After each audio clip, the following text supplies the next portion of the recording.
বিসমিল্লাহির রহমানির রহিম। আসসালামু আলাইকুম। কেমন আছেন সবাই? আশা করছি খুব ভালো আছেন। আমিও ভালো আছি আলহামদুলিল্লাহ। বরাবরের মতো একটি ভিডিও নিয়ে হাজির হয়ে গেলাম আপনাদের মাঝে। তো আমি যা রান্না করছি তার প্রথম কিছুটা অংশ শেয়ার করব।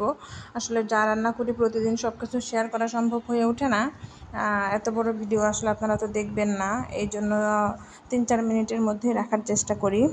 তো যাই হোক, আমি প্রতিদিন যেটা করি, প্রথমে মেয়ের তরকারিটাই বসিয়ে দেই। তো মেয়েকে আজকে আমি টমেটো দিয়ে মাছ দিয়ে রান্না করে দিব। আপনারা সবাই জানেন, যারা আমার ভিডিও দেখেন, আমার মেয়ে কিন্তু টমেটো খেতে খুব পছন্দ করে।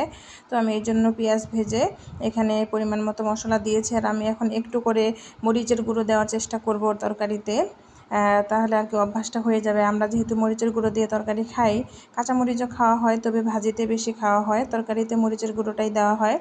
এই জন্য ওকেও এখন একটু অভ্যাস করাবো। যদিও খুব সামান্য দিয়েছি, আস্তে আস্তে অভ্যাস হবে, একদিনে তো আর হবে না। এখন যেহেতু 2.5 বছর বয়স, নেক্সট 6 মাসের মধ্যে প্ল্যান আছে যে 6 মাসের মধ্যে মানে 3 বছর হয়ে গেলে তখন ওকে আমাদের খাবারে অভ্যাস করাবো আর কি। তো যাই হোক, আমি এখানে মাছ ভেজে নিচ্ছি। এই মাছগুলো রান্না হবে। এটা পোয়া মাছ, বড় পোয়া মাছ ছিল। তো বড় পোয়া মাছের মাথা, লেজ ওগুলো আছে। আর হচ্ছে মেয়ের জন্য 2 পিস পাঙ্গাস মাছ নিয়েছি। পোয়া মাছটা বেসিক্যালি ওর জন্যই আনা হয়েছিল। তো গতকালকে পোয়া মাছ খেয়েছে, এই জন্য আজকে ওকে পাঙ্গাস মাছ দিব। আসলে প্রতিদিন তো এক জিনিস খেতে ভালো লাগে না, তাই না? বাচ্চা বা বড় যেই হোক না কেন, প্রতিদিন আসলে এক জিনিস কারোরই খেতে ভালো লাগে না। তো আমি মাছ ভাজাগুলো উঠিয়ে নিয়ে এখন আমি এখানে পেঁয়াজ দিয়ে দিলাম। তো পেঁয়াজটা ভাজা হোক, আর এদিকে মেয়ের তরকারিটাও দেখে নিচ্ছি, একটু মাছ দিয়ে দিব। আর টমেটো তো সেদ্ধ হয়ে গেছে, এখন মাছটা সেদ্ধ হয়ে গেলে, পানিটা কমে গেলে ও তরকারিটা রেডি হয়ে যাবে। তো ওদিকে হতে দিলাম। আর পেঁয়াজটা ভাজতেও তো সময় লাগে অনেকটাই, আপনারা জানেন। আর আমি পেঁয়াজ কুচাতে পারি না ভালো করে, এই জন্য মনে বেশি সময় লাগে। তো কি আর করা যাবে, রান্না করে খাই, এটাই অনেক। আসলে কোনো কাজ শিখি নাই বা করি নাই বিয়ের আগে বলতে আমি ঢাকা যখন যাই তার আগে। তো ঢাকা যাওয়ার পর আর কি আস্তে আস্তে হোস্টেলে অল্প অল্প করে কাজ শিখেছি, যেহেতু নিজের কাজটা নিজেই করতে হতো হোস্টেলে। ক্যান্টিনের খাবার ছিল, তবে সেটা সবসময় খাওয়া যাইতো না, মাঝে মধ্যে পরীক্ষা থাকলে তখন খাইতাম।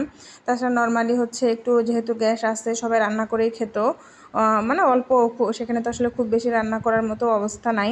সবাই যেহেতু অল্প করে করে, তো অল্প করে রান্না সবাই করতাম, একটু সবজি বা ডিম যে যেটা পারতো আর কি।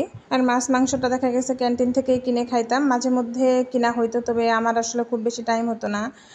সাবজেক্টও কঠিন ছিল, একটু পড়াশোনাও করতে হইতো। তো সব মিলিয়ে আসলে, আর সবাই দেখা গেছে যারা পড়াশোনায় একটু বেশি ব্যস্ত থাকে, ওরা আসলে এত সময় পায় না। হোস্টেল লাইফটা ওরকমই। তো যাই হোক, সে গল্প আর না করি। এক গল্প থেকে আরেক গল্প চলে গেছি। আসলে মনে পড়ে যায় সেই দিনগুলা। কি আর করার, মনেই করতে হবে এখন। আর সেই দিনগুলোতে তো ফিরে যেতে পারবো না, তাই না? বয়সের সঙ্গে সঙ্গে সব কিছুই যেন হারিয়ে যাচ্ছে। তো আমি কথা বলতে বলতে কিন্তু মশলা কষিয়ে মাছগুলোও দিয়ে দিয়েছি। তো মাছগুলোও একটু কষিয়ে নিব, তারপরে আমি হচ্ছে পরিমাণ মতো পানি দিয়ে দিব। খুবই অল্প পানি দিব সেদ্ধ হওয়ার জন্য, কারণ মাছটা তো ভেজে নিয়েছি। আর যেহেতু এখানে শুধু টমেটোই আছে, তো টমেটোটা তো সেদ্ধ হতে সময় লাগবে না, পাতলা করে দিয়েছি। তো অল্প পানি দিয়েছি।